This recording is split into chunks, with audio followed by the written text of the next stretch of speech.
Stop for just 1 second and listen. Not to me, but to the space around you. Have you ever been in a room perfectly calm and felt the atmosphere shift? You haven't said a word, you haven't made a move, but you can feel it. Someone is deeply uncomfortable with your stillness. This is a strange and isolating experience. People might misinterpret your quiet as judgment, your thoughtfulness as aloofness. Your peace is a form of silent criticism.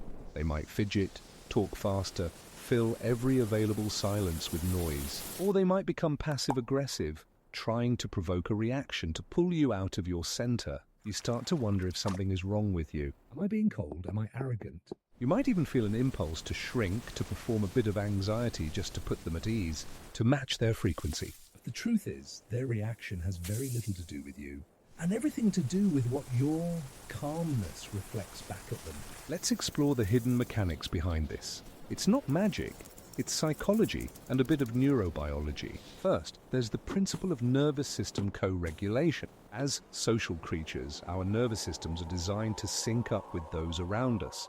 It's a primal survival mechanism. When someone is anxious, their system is in a state of high alert, a jagged, rapid frequency. When you are calm, your system is in a state of rest, a slow, coherent frequency. When these two frequencies meet, the anxious person's brain faces a conflict. It can't easily sync with your calm because its alarm bells are ringing.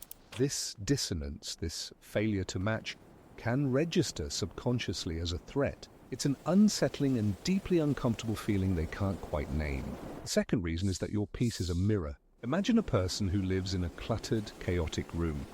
They've grown so used to the mess that they no longer see it. Then you invite them into your room, which is clear, simple, and organized. Suddenly, by contrast, the reality of their own chaos becomes glaringly obvious. Your inner peace does the same thing.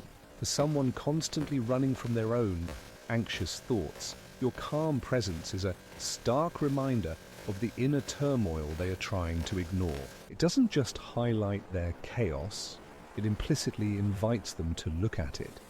And for many, that is the scariest thing in the world. This leads to the third mechanism, projection. Because looking inward is too painful, it's easier to make the problem about you. The discomfort they feel is projected outward. Their internal voice says, "I feel bad," but their ego translates it to, "This person is making me feel bad." So your calmness becomes judgment. Your silence becomes arrogance. These are just stories their mind creates to protect them from their own inner state. It's a shield. Finally, your calm challenges the hustle narrative. Our culture often glorifies stress. Busyness is a status symbol.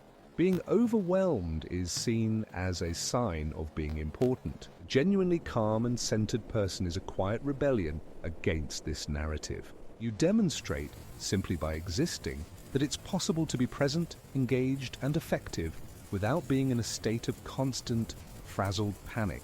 This can be deeply invalidating to someone whose entire identity is built around their struggle and their stress. Your peace questions their life choices. So what can you do? You don't need to change who you are. You just need a few subtle tools to navigate these moments. First, acknowledge the gap with a soft gesture. This isn't about caving in. It's about building a small bridge. This non-verbal cue simply says, "I'm here with you, I see you, it's okay." It acknowledges their presence without taking on their energy. Second, offer a gentle entry point. Their nervous energy needs somewhere to go.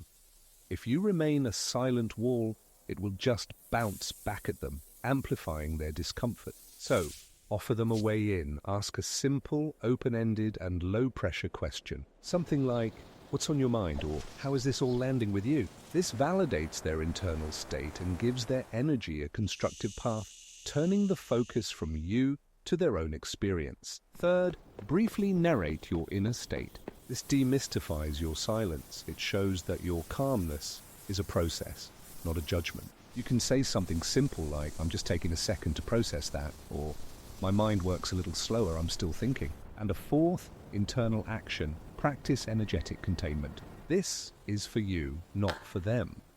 Before entering a potentially stressful situation, take a moment to visualize your calm. This isn't a wall to keep people out. It's a container to keep your own peace intact. It helps you remember that their energy is theirs and your energy is yours. But here is the most important and perhaps the most difficult piece of advice. You must accept that their discomfort is not your responsibility to fix. Their discomfort is not yours to carry, manage, or cure. Your impulse might be to contort yourself, to become less calm, just to soothe their unease. But in doing so, you abandon yourself.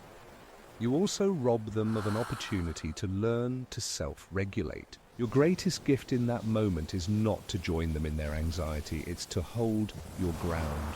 To be a lighthouse. A lighthouse doesn't run all over the island trying to save individual ships. It simply stands, shines its light, and remains a fixed point of reference in the storm. Your calm, unwavering presence can, over time, become that safe anchor for people. At first, it's unsettling, but eventually their nervous system can learn from yours. They can learn that a state of calm is possible and safe.